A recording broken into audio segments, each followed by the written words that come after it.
Putain, mais alors déjà, pourquoi tu veux lire plus vite? Est-ce que quand tu discutes avec quelqu'un, tu comptes le nombre de conversations que tu as eues avec cette personne ou le nombre de mots que tu débites à la seconde? En fait, je traînais sur YouTube et j'ai vu qu'il y avait plein de vidéos pour apprendre à lire plus vite. Il y a même des formations payantes pour apprendre à lire plus vite. C'est mindfuck le truc. J'ai encore du mal à comprendre pourquoi on veut apprendre à lire plus vite. Alors, le paradoxe, c'est que la lecture, c'est bon. En effet, apparemment, j'ai cherché là, il y a une étude en 2024 qui montre que lire de la fiction produirait des petits bénéfices cognitifs, notamment sur les capacités verbales, cognitives et notre compréhension des autres. Il y a une autre méta-analyse qui conclut que la fiction avait un effet positif sur la cognition sociale, donc notre capacité à comprendre les émotions, les intentions et le point de vue d'autres personnes. Et finalement, il y a une grosse méta-analyse avec plus de 99 études, 7600 participants, qui a montré une relation assez forte entre l'exposition à la lecture et le vocabulaire, l'orthographe et la compréhension écrite de l'enfance jusqu'aux études supérieures. Alors apparemment, la lecture, en effet, aurait des super bénéfices pour notre cerveau et pour toutes ces choses-là. Donc lire c'est bien. Maintenant, la question que je veux poser, c'est pourquoi même la lecture, on cherche à l'optimiser, à la mesurer, à la transformer en challenge, comment lire 50 livres dans une année, comment lire un livre par semaine, comment doubler sa vitesse de lecture. Il y a vraiment des formations qui t'expliquent comment faire pour doubler ta vitesse de lecture, pour que tu lises encore plus vite et que tu aies encore plus d'informations. Donc même la lecture, qui est une des seules activités qui nous restait, qui est assez lente, qui nous oblige à ralentir, doit maintenant être fait le plus rapidement possible. Donc aujourd'hui, je vais vraiment répondre à la question comment lire plus vite, mais je vais un peu twister mes réponses. Mais avant ça, j'aimerais poser une question, c'est si tu as cliqué sur cette vidéo parce que tu voulais vraiment lire plus vite, pourquoi tu veux lire plus vite? Est-ce que tu veux emmagasiner encore plus d'informations ou est-ce que tu veux juste simplement avoir lu davantage de livres pour mettre sur une spreadsheet le nombre de livres que tu as lu et te dire à la fin de l'année, j'ai lu 50 livres? En vrai, c'est ce que j'ai fait moi, quand j'ai par le passé. Donc je fais toujours un récap un peu de mes années et je notais tous les livres que j'avais lus à chaque fois, chaque année. Et donc j'étais content de voir quand le nombre de livres avait augmenté. Sauf que je me suis rapidement rendu compte que c'était bullshit cette histoire, parce qu'il y a des livres qui peuvent faire 100 pages, des livres qui peuvent faire 2000 pages. Un livre qui fait 2000 pages, ça va peut-être me prendre 3 mois à être lu. Donc forcément, cette année-là, j'aurais lu moins de livres, mais j'aurais lu plus de pages peut-être. Qui sait? J'aurais peut-être emmagasiné plus d'informations. Il y a un autre truc que j'ai remarqué, c'est que peut-être je vais lire de plus en plus vite pour lire de plus en plus de livres, mais je veux retenir peut-être de moins en moins d'informations. Parce que plus je lis vite, moins j'arrive à me concentrer sur ce que je suis en train de lire, et moins je retiens ce que je suis en train de lire. Donc je me suis rendu compte que compter le nombre de livres que je lisais par an n'avait pas forcément beaucoup de sens. Il y a vraiment une différence entre lire un livre et terminer un livre. Terminer un livre, c'est avoir lu la dernière page, enfin la première et de la première jusqu'à la dernière page. Lire un livre, pour moi, c'est vraiment comprendre ce qu'il y a dans le livre, ressentir des émotions peut-être, et découvrir une idée ou simplement passer un bon moment. Parce qu'on peut juste lire pour passer un bon moment aussi, hein, c'est encore possible, je pense. Et les deux objectifs, terminer un livre et lire un livre, ne vont pas toujours ensemble. Si tu veux terminer le plus de livres possible, tu vas peut-être pas forcément lire un livre. Parce que tu vas peut-être pas forcément bien ressentir les émotions, tu vas peut-être pas bien forcément retenir tout ce qu'il y a à retenir. Donc c'est un peu étrange cette volonté de lire le plus de livres possible. Et je répète, comme j'ai dit tout à l'heure, on mesure pas la qualité d'une conversation au nombre de mots prononcés durant cette conversation. On mesure pas non plus un bon repas à la vitesse à laquelle on l'a mangé. C'est pas parce qu'on mange plus de repas qu'on va se sentir mieux. Peut-être qu'on peut manger un bon repas et tu vois, le succuler, on dit ça? Le succuler? Non, ça veut rien dire, hein. En profiter, que le repas soit succulent. Je sais pas. Bon, je suis malade, hein, j'ai le rhume, donc je sais. Déjà, je fais une vidéo sortie de nulle part parce que j'ai juste vu des trucs sur YouTube qui m'ont fait grincer des dents. Mais en plus de ça, je suis malade. Donc pardonnez-moi si je commence à dire des mots qui n'ont pas de sens. Tant que vous comprenez le sens global de ma vidéo, je serai très heureux. Donc, mon point sur cette partie de la vidéo, sur cette partie que je voulais expliquer, c'est que même lire est devenu une unité de productivité et ça me dérange. Sur la question, est-il possible de lire plus vite? Parce qu'il y a tout un marché de la lecture rapide. J'ai vu ce qu'on te conseillait. Alors, on te conseille de guider tes yeux avec tes doigts. Donc, tu sais, tu lis en même temps, t'as le doigt qui suit. De lire des groupes de mots. On te conseille de ne plus revenir en arrière, d'élargir ta vision périphérique, d'éliminer la subvocalisation. C'est la petite voix intérieure qui prononce plus ou moins les mots pendant que tu lis. C'est cette petite voix qui nous parle. Ben, on te conseille de supprimer tout ça. Et sur Internet, il y a des gens il y a même des concours, hein, de gens qui disent qu'ils peuvent lire 1000, 50 000, voire 10 000 mots par minute. Le problème, c'est que lorsqu'on cherche des études scientifiques sur ce sujet, ben, on trouve pas grand-chose vraiment de valide pour vraiment lire plus vite. Et surtout, ce qu'on peut voir, c'est que plus la vitesse de lecture augmente fortement, plus la compréhension diminue. Donc on peut lire plus vite peut-être, mais il n'y a pas de consensus sur les techniques pour lire plus vite. Mais en tout cas, ce qui semble être sûr, c'est que plus tu lis vite, moins tu comprends ce que tu es en train de lire. Donc tu peux augmenter le nombre de livres par an, mais tu peux aussi augmenter le nombre d'incompréhensions et de trucs où tu n'as rien compris sur l'année entière. Et il y a une synthèse scientifique qui a été publiée en 2016 qui a examiné la manière dont nos yeux et notre cerveau traitent les textes ainsi que les principales méthodes de lecture rapide. Et la conclusion de cette analyse est un peu... elle n'est pas surprenante, hein, c'est qu'il n'y a pas de technique magique qui permet de multiplier la vitesse tout en conservant exactement la même compréhension des livres.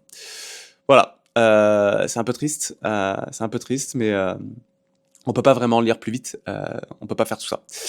Le problème que je vois, c'est que peut-être qu'on utilise la même vitesse de lecture pour des choses différentes.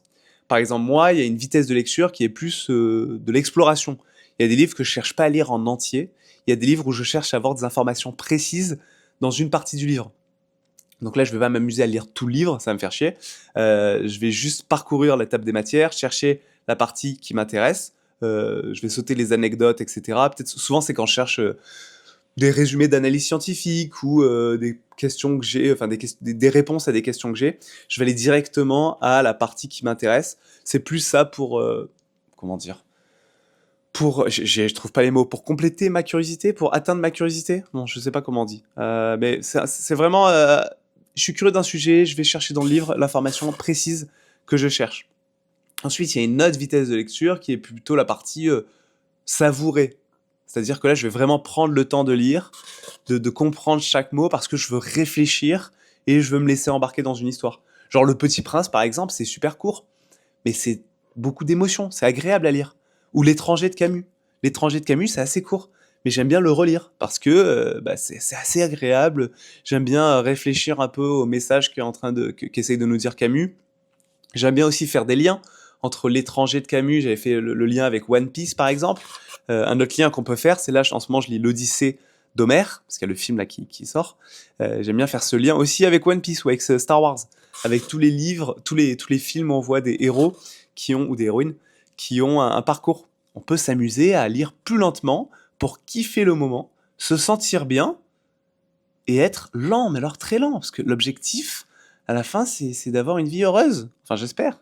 Donc il y a une vitesse de lecture plus en mode savourer l'instant présent, savourer les mots, se laisser embarquer par un roman, par une poésie, par des émotions qui peuvent nous venir.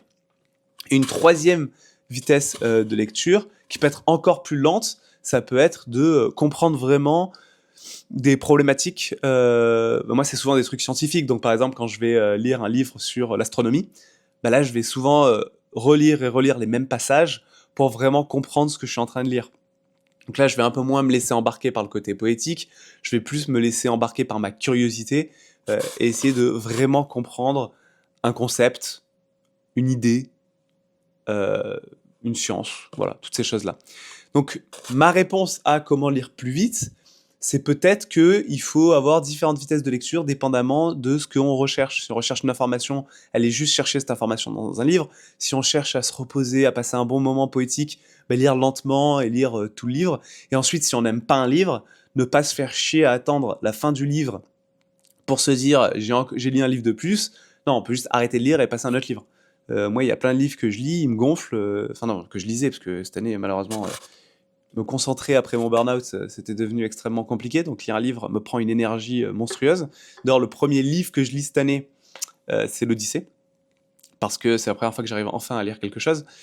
Mais dans le passé, quand un livre me plaisait pas, j'arrêtais tout simplement de le lire. Je me disais pas, allez tiens, on va lire encore, on va finir le livre pour vraiment atteindre le bout et noter sur ma spreadsheet livre lu, hop, surligné en vert, ça c'est fait et on passe à autre chose. Donc voilà, c'est un peu ma réponse à comment lire plus vite. Un autre truc que je veux dire aussi, quand on lit, il faut protéger son attention. Donc c'est pas mal de se mettre des moments où on lit, se fixer dans la journée, se dire tiens à telle heure, selon mon niveau d'énergie. Par moi, le matin, je suis pas très actif. Le matin, pour ceux qui me connaissent, ils savent que je suis vraiment une merde. J'ai très peu d'énergie. Donc le matin, c'est pas mal de lire. Je peux me laisser emporter par des histoires, des romans. Et j'essaie de protéger mon attention. Je vais mettre mon téléphone ailleurs, pas dans la même salle que mon livre. Je veux pas lire avec mon téléphone à côté, parce que mon téléphone va rapidement m'envoyer des informations qui sont très appétissantes pour mon cerveau et m'éloigner de la lecture. Donc si on veut lire avec plaisir, un conseil important, c'est de protéger son attention, d'éliminer les facteurs qui vont être très appétissants pour notre cerveau, c'est-à-dire les notifications, toutes ces choses-là, et donc mettre le téléphone loin. Mais globalement, ça, j'ai l'impression que c'est un conseil pour tout. Quand on fait une activité, à part si l'activité c'est d'être sur le téléphone, vaut mieux avoir son téléphone qui n'est pas avec soi. C'est vrai que je fais souvent l'erreur d'avoir mon téléphone qui est comme mon pins. C'est ma mère qui dit souvent ça, que mon téléphone c'est mon pins. Il me suit partout. C'est mieux de faire une activité pleinement et d'avoir le téléphone un peu loin de soi, peut-être caché dans un meuble ou juste en fait, il faut un rangement à téléphone. Il faut un endroit où ton téléphone il est rangé. Mon ordi il est bien rangé, tout est rangé dans la maison. Cette bouteille de Dr Pepper elle est rangée dans le frigo. Mais il faudrait un rangement à téléphone. Quand j'ai fini d'utiliser mon téléphone, je le range dans le rangement à téléphone pour arrêter d'avoir à chaque fois constamment des notifications ou l'envie d'allumer Instagram, TikTok ou toutes ces choses-là qui sont vraiment, encore une fois, très appétissantes pour notre cerveau. Hein. C'est pas de notre faute. Hein. Il y a des putains d'ingénieurs qui travaillent tous les jours pour qu'on passe beaucoup de temps sur le téléphone. Donc on peut pas trop lutter face à ça. Ce qu'on peut faire, c'est mettre le téléphone un peu plus loin de nous et voilà, abandonner les mots livres et continuer de lire simplement sans se poser trop de questions. Arrêtez de chercher d'avoir un nombre de livres précis à lire, à part si vous êtes sur une compétition mondiale de nombre de livres lus, mais je pense pas qu'il y ait beaucoup de monde qui me regarde qui fasse des compétitions de livres. C'est tout ce que je voulais dire aujourd'hui, pas plus de choses. Avant de vous quitter, il fallait que je parle de ça. Ça n'a rien à voir avec le sujet des livres, mais j'ai regardé la finale.